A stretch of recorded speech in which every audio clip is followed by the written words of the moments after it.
Salut les amis, alors une fois n'est pas coutume, aujourd'hui une petite vidéo spéciale pour vous proposer un unboxing d'été, un petit colis qui arrive en ligne directe du Japon. C'est parti.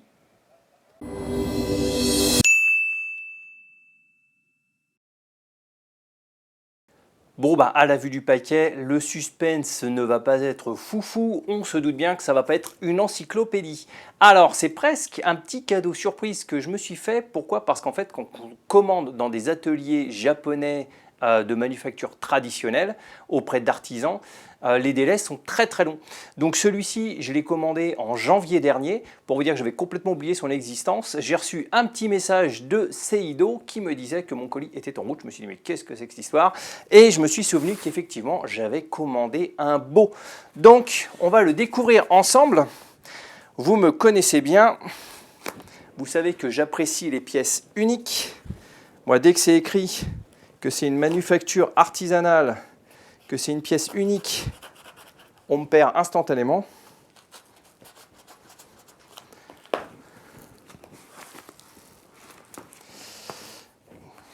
Alors pour le coup, il est très bien protégé comme d'habitude. Le voici, à l'instar de nombreuses armes de Kobudo que j'ai pu recevoir et pour lesquelles j'ai effectué un unboxing avec vous. Celle-ci vient, comme d'habitude, des ateliers Aramaki. Alors, les ateliers Aramaki, voilà, on a un petit Made in Japan ici. D'ailleurs, on va le découvrir ensemble pour nous dire que c'est de la top qualité, des armes en bois faites au Japon, que c'était contrôlé par l'équipe Seido, blablabla. Bla bla.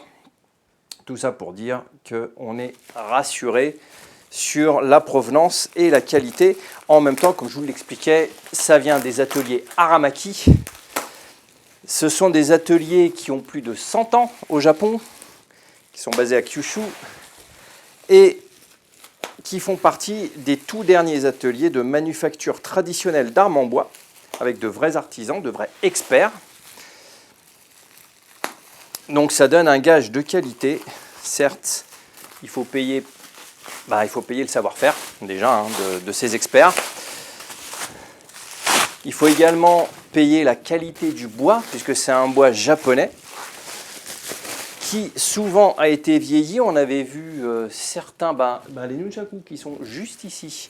Hein, on avait vu que c'est un bois qui a été vieilli plusieurs centaines d'années. Donc ici, ça y est, on va le voir apparaître. Hop là. Voici donc un beau. Celui-ci fait précisément 6 chaku. 6 chaku, c'est presque 182 cm, c'est 181,8 cm précisément. Il fait 27 mm de diamètre. Donc pour la prise en main, c'est le modèle que j'ai choisi, parce qu'on a différentes tailles de possibles. On peut aller jusqu'à 30 mm de diamètre. Ça va évidemment impacter sur le poids. Et celui-ci donc est en shirakashi. Shirakashi, c'est donc la même chose que shirogashi. On avait vu ça dans le tuto où je vous expliquais un petit peu les différentes armes et les différentes essences de bois. C'est du chêne blanc, voilà, tout simplement.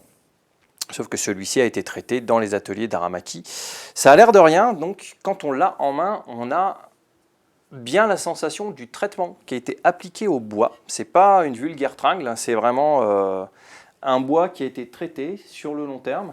Et celui-ci a fait en plus l'objet d'un traitement spécial Seido, c'est-à-dire que non seulement il a été poli à l'huile de camélia, il a été traité, mais il a également un polissage à la cire d'abeille qui va nourrir le bois sur le long terme et qui va lui donner, un petit peu comme les nunchaku qui sont derrière, une sensation de douceur, de soie, vraiment quand on l'a en main.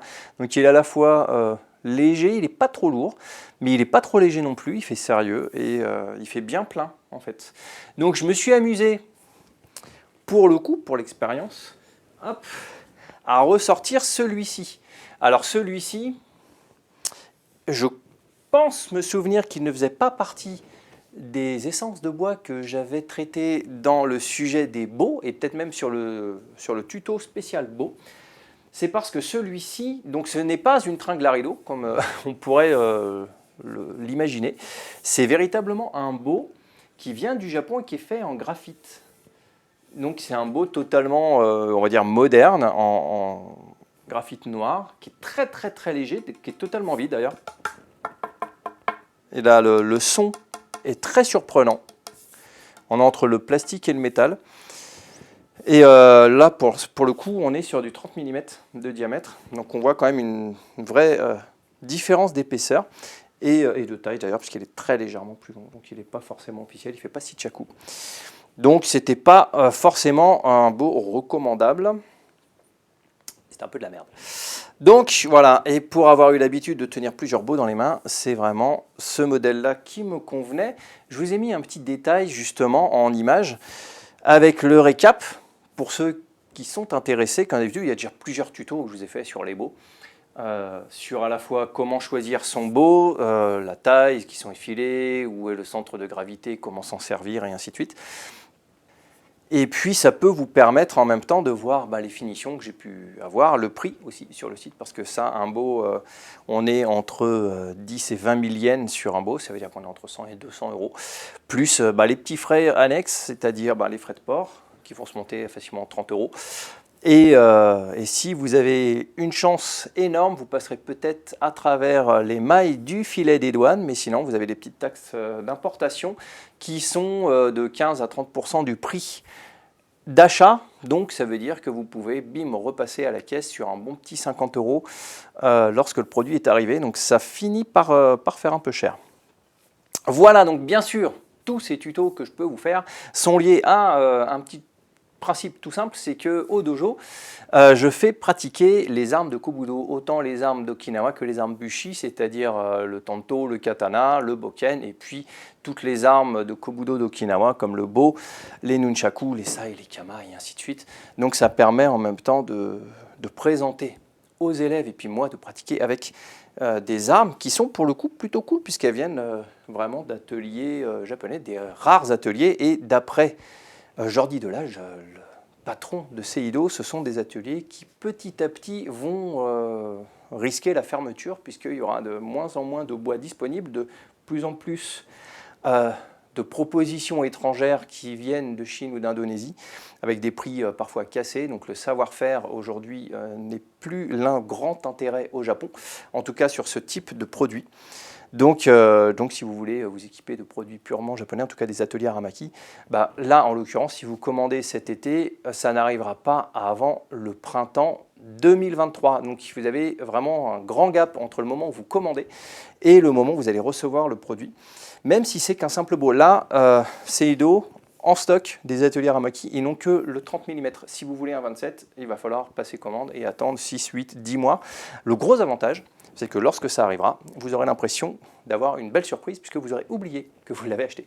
Voilà, c'est tout pour aujourd'hui. Passez encore une fois un bel été et on se retrouve lundi pour la suite des tutos pédagogiques. Ciao!